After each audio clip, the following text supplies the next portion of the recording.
तो चलिए शुरुआत में आपको दिखाते हैं ऑपरेशन सिंदूर की कामयाबी के बाद पहली बार प्रधानमंत्री मोदी आज जम्मू कश्मीर के दौरे पर जा रहे हैं। यहां पर वो सबसे बड़े और ऊंचे रेलवे ब्रिज का उद्घाटन करेंगे, साथ ही केबल स्टे रेल ब्रिज का भी शुरुआत करेंगे।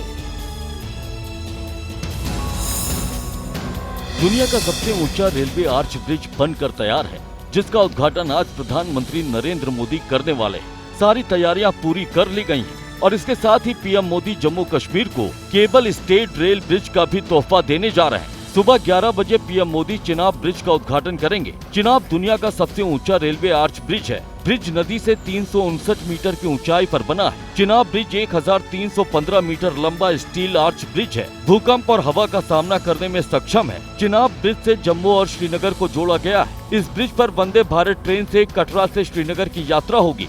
महज 3 घंटे में सफर पूरा होगा। पहले यात्रा में 5 से 6 घंटे लगते थे। वहीं अंजी ब्रिज का उद्घाटन भी पीएम नरेंद्र मोदी करने वाले हैं। अंजी देश का पहला केबल स्टेट रेल ब्रिज है। इसकी ऊंचाई भी नदी से 359 मीटर है। पीएम मोदी जम्मू कश्मीर के लोगों को रेल लिंक योजना की भी सौगात देंगे। प्रधानमंत्री मोदी आज जिस चिनाब ब्रिज का उद्घाटन करने वाले हैं वो किसी चमत्कार से कम नहीं है। इस ब्रिज को बनाने में कई ऐसी तकनीक है जिनका पहली बार देश में इस्तेमाल हुआ है। यही वजह है कि ये बेहद खास माना जा रहा है। प्रधानमंत्री नरेंद्र मोदी जिस चिनाब ब्रिज का उद्घाटन करने वाले हैं वो न सिर्फ देश का बल्कि दुनिया का सबसे ऊंचा रेलवे ब्रिज है और इसे तैयार करने में जो तकनीक इस्तेमाल की गई वो इसे बेहद खास बनाती है। नदी से 359 मीटर ऊंचा बना ये ब्रिज कई मायनों में खास है। ये एफिल टावर से 45 मीटर ऊंचा है। कुतुब मीनार से 5 गुना ऊंचाई पर बना है। पुल के डेक की चौड़ाई 13.50 मीटर है। इसे 1486 करोड़ रुपए की लागत से बनाया गया है। निर्माण में सबसे लेटेस्ट टेक्ला सॉफ्टवेयर का इस्तेमाल किया गया। पुल का वजन 10,619 मीट्रिक टन है। वहीं इस ब्रिज को बनाने में कई ऐसी तकनीक का इस्तेमाल किया गया है जो पहली बार हुई है। मसलन पहली बार ओवरहेड केबल क्रेन से आर्च का निर्माण किया गया। डीआरडीओ से राय लेकर ब्लास्ट लोड कर इसे डिजाइन किया गया। वेल्ड परीक्षण के लिए रेले अल्ट्रासोनिक मशीन का इस्तेमाल किया गया। वेल्ड परीक्षण के लिए NABL मान्यता प्राप्त प्रयोगशाला बनाई गई। एंड लॉन्चिंग टेक्निक का इस्तेमाल भी किया गया। इन खासियतों के साथ चिनाब ब्रिज बनकर पूरी तरह से तैयार हो चुका है, जिसका उद्घाटन प्रधानमंत्री नरेंद्र मोदी करेंगे। वहीं चिन्नास्वामी स्टेडियम के बाहर मची भगदड़ के मामले में सिद्धारमैया सरकार ने बड़ा एक्शन लिया है, जिसके तहत बेंगलुरु पुलिस कमिश्नर समेत कई पुलिस अधिकारियों को सस्पेंड कर दिया गया है और साथ ही कई लोगों की गिरफ्तारी के आदेश भी जारी कर दिए। चिन्नास्वामी स्टेडियम के बाहर मची भगदड़ के बाद सिद्धारमैया सरकार भी डैमेज कंट्रोल में जुट गई है, जिसे लेकर सीएम सिद्धारमैया ने प्रेस कॉन्फ्रेंस की और बताया कि इस मामले में जो भी लोग दोषी पाए जाएंगे उनके खिलाफ सख्त एक्शन लिया जाएगा। वहीं सीएम सिद्धारमैया ने सरकार की ओर से लिए गए एक्शन की जानकारी भी साझा की, जिसके मुताबिक बेंगलुरु के पुलिस कमिश्नर को सस्पेंड किया गया है। कई वरिष्ठ पुलिस अधिकारियों को भी सस्पेंड कर दिया गया है। मामले की जांच के लिए न्यायिक आयोग का गठन किया गया है। 1 सदस्यीय न्यायिक आयोग का गठन हुआ है। कर्नाटक हाईकोर्ट के पूर्व जज माइकल कुन्हा की अध्यक्षता में आयोग बनाया गया है। आरसीबी के अधिकारियों की गिरफ्तारी का आदेश दिया गया है। डीएनए इवेंट मैनेजर्स के अधिकारियों की गिरफ्तारी का आदेश भी जारी किया गया है। कर्नाटक क्रिकेट संघ के प्रतिनिधियों की गिरफ्तारी का आदेश भी जारी हुआ है। बेंगलुरु नगರದ ಕಮಿಷನರ್ ಪೊಲೀಸ್ ಇವರನ್ನ ಅಮಾನತುಗೊಳಿಸಬೇಕು ಅಂತ ಹೇಳಿ ತೀರ್ಮಾನ ಮಾಡಿದ್ದೀವಿ। सिद्धारमैया ने बताया कि कैबिनेट की बैठक में ये सारे फैसले लिए गए हैं। वहीं चिन्नास्वामी स्टेडियम के बाहर हुई भगदड़ पर कर्नाटक हाईकोर्ट ने खुद संज्ञान लिया है। सुनवाई के दौरान सरकार ने बताया अनुमान से ज्यादा भीड़ की वजह से यह हादसा हुआ। इस बीच आरसीबी और इवेंट मैनेजर के खिलाफ कबन पार्क पुलिस स्टेशन में एफआईआर दर्ज कर दी गई है।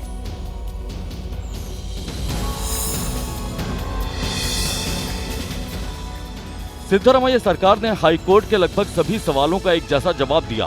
सिद्धारमैया सरकार ने दलील में कहा भीड़ अचानक से पहुंची और अनुमान से ज्यादा पहुंची। सरकार ने बताया कि स्टेडियम की क्षमता 30 से 35 हजार दर्शकों की थी, लेकिन 2.5 लाख के करीब लोग वहां पहुंच गए। राज्य सरकार ने ये भी कहा कि मामले की जांच की जा रही है, जिससे पता चले कि आखिर चूक कहां हुई। सरकार ने कोर्ट में बताया कि जिन 11 लोगों की जान गई उनमें 5 महिलाएं और 6 पुरुष थे। इस दौरान हाईकोर्ट ने पूछा कि क्या स्टेडियम के बाहर पर्याप्त संख्या में एम्बुलेंस थी। इस पर सरकार की तरफ से कहा गया कि जितनी एम्बुलेंस की जरूरत थी उतनी वहां मौजूद नहीं थी।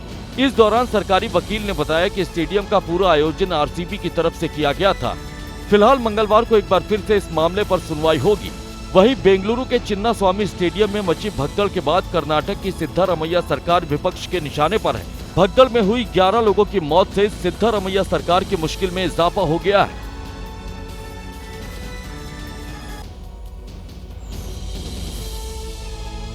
बेंगलुरु हादसे पर सियासत गर्मा गई है। कर्नाटक से लेकर दिल्ली तक बीजेपी ने कांग्रेस की सिद्धारमैया सरकार को घेर लिया है और मुख्यमंत्री से इस्तीफा मांगा जा रहा है।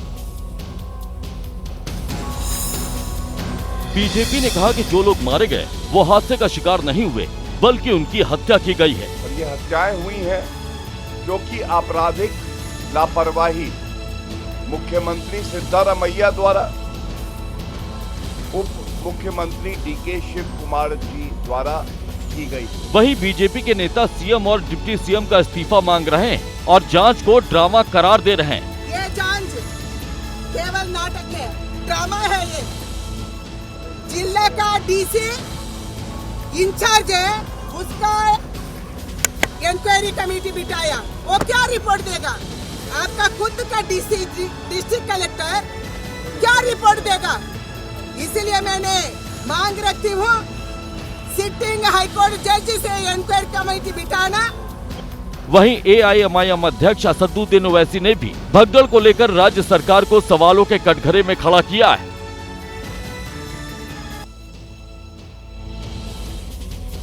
वहीं राहुल गांधी आज फिर से बिहार के दौरे पर जा रहे हैं। आज राहुल नीतीश कुमार के गढ़ गया का दौरा करेंगे। नीतीश कुमार के पारंपरिक वोट बैंक में सेंध लगाने की कोशिश भी करेंगे। बिहार में आने वाले विधानसभा चुनाव को लेकर Rahul Gandhi full active mode में दिख रहे हैं।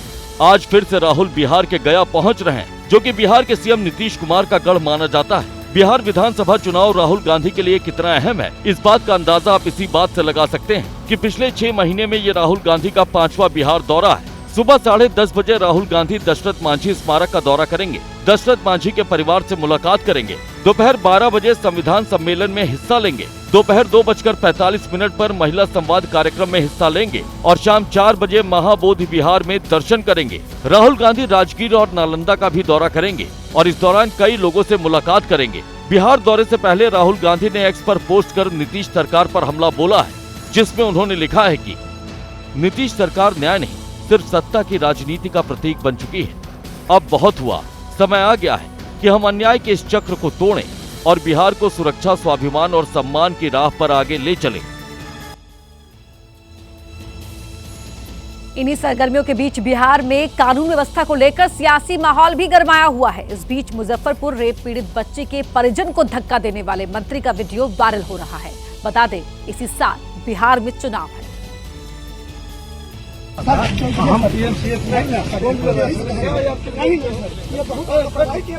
डिप्टी सीएम विजय सिन्हा के साथ मंत्री और स्थानीय विधायक केदार गुप्ता पीड़िता के घर पहुंचे।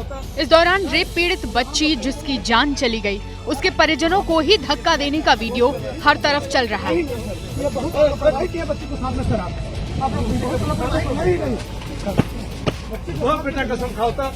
पीड़ित के परिजन ने अस्पताल पर लापरवाही बरतने की शिकायत की तो मंत्री को गुस्सा आ गया। मंत्री ने न सिर्फ धक्का दिया, बेटा कसम कहने की बात भी कह दी।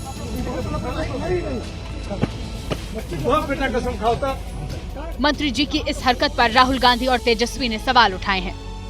राहुल ने पोस्ट कर लिखा, टूटे परिजनों को बेटे की कसम दिलाकर न्याय मांगने वालों का अपमान करते हैं बिहार के मंत्री। तेजस्वी ने लिखा, लापरवाही के बारे में सवाल पूछने पर मंत्री उन्हें धक्का मारने लगे। बिहार में कानून व्यवस्था को लेकर सियासी माहौल और गरमाने के आसार हैं।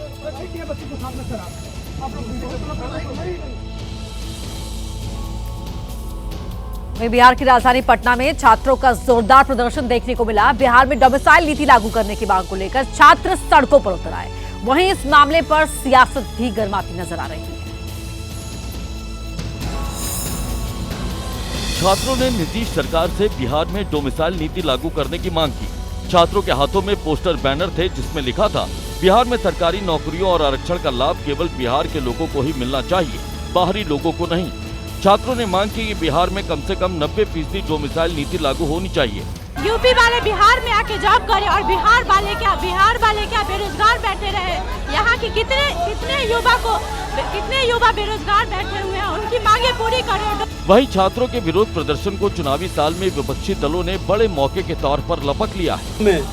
डबल इंजन सरकार भारतीय जनता पार्टी और जनता दल यू की सरकार ने कहीं न कहीं नौजवानों के साथ छल किया है, नौजवानों को नौकरी और रोजगार नहीं दिया। विपक्ष ने आरोप लगाए तो जेडीयू ने संविधान का हवाला दिया और कहा कि नियम संविधान के मुताबिक है। प्रावधानों के तहत बिहार में आरक्षण और डोमिसाइल कानून के तहत यहाँ आरक्षण की व्यवस्था कर रखी है।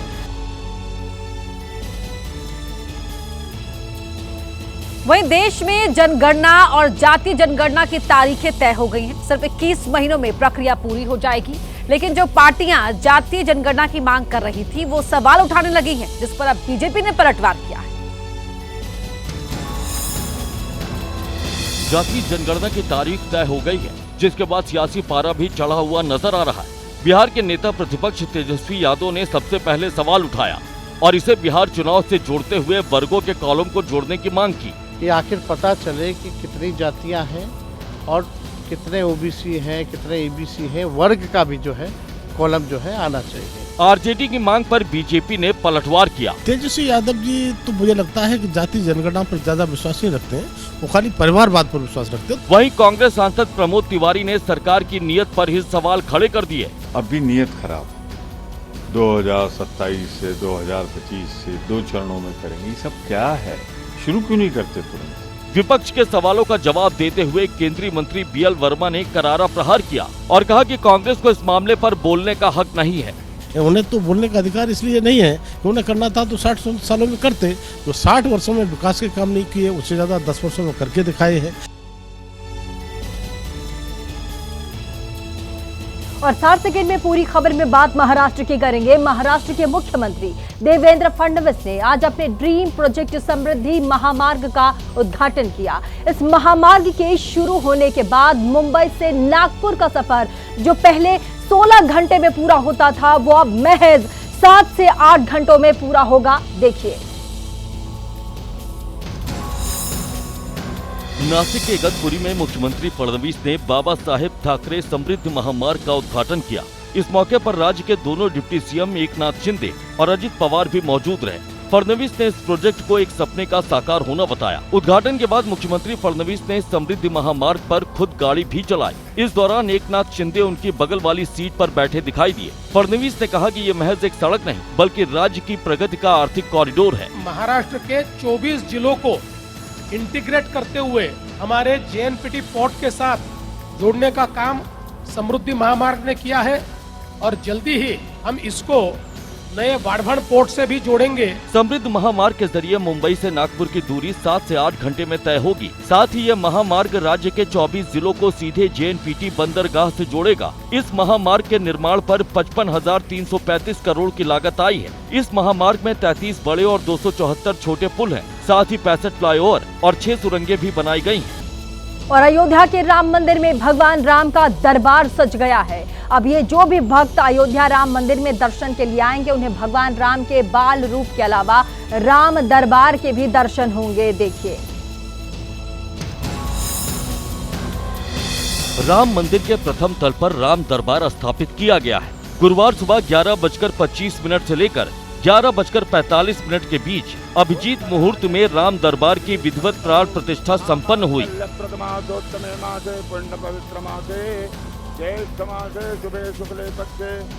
प्राण प्रतिष्ठा कार्यक्रम अयोध्या और काशी से आए 101 आचार्यों ने संपन्न कराई। 17 मिनट तक यह प्राण प्रतिष्ठा कार्यक्रम चला और इस दौरान पूरा राम मंदिर प्रांगण मंत्रोच्चार की आवाज से गूंज उठा। अयोध्या राम मंदिर से राम दरबार की जो झलक सामने आई, उसमें सिंहासन पर विराजे भगवान राम और माता सीता की बेहद सुंदर और मनोहर प्रतिमा दिखी। इसके अलावा राम दरबार में भगवान राम के परम भक्त हनुमान और भगवान राम के तीनों भाई लक्ष्मण, भरत और शत्रुघ्न की प्रतिमाएं विराजमान हैं। कहने की जरूरत नहीं है कि प्राण प्रतिष्ठा के मौके पर अयोध्या में त्रेता युग वाली छटा देखने को मिली, जहां हर कोई भगवान श्री राम की भक्ति में डूबा दिखाई दिया। और मंदिर परिसर में जब राम दरबार की प्राण प्रतिष्ठा हो रही थी तब सीएम योगी आदित्यनाथ भी वहीं मौजूद थे। योगी आदित्यनाथ ने सबसे पहले भगवान रामलला के दर्शन किए और फिर राम दरबार के प्राण प्रतिष्ठा कार्यक्रम में हिस्सा लिया। राम मंदिर से जो तस्वीरें सामने आई उसमें दिखा कि सीएम योगी आदित्यनाथ ने सबसे पहले भगवान रामलला की आरती उतारी और फिर राम दरबार प्राण प्रतिष्ठा अनुष्ठान कार्यक्रम में शामिल हुए।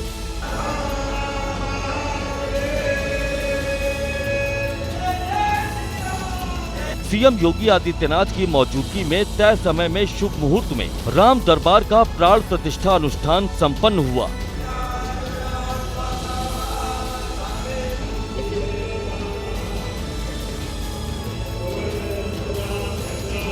प्राण प्रतिष्ठा कार्यक्रम के मौके पर सीएम योगी ने लोगों को संबोधित भी किया और गंगा को प्रदूषण मुक्त कराने का श्रेय प्रधानमंत्री नरेंद्र मोदी को दिया।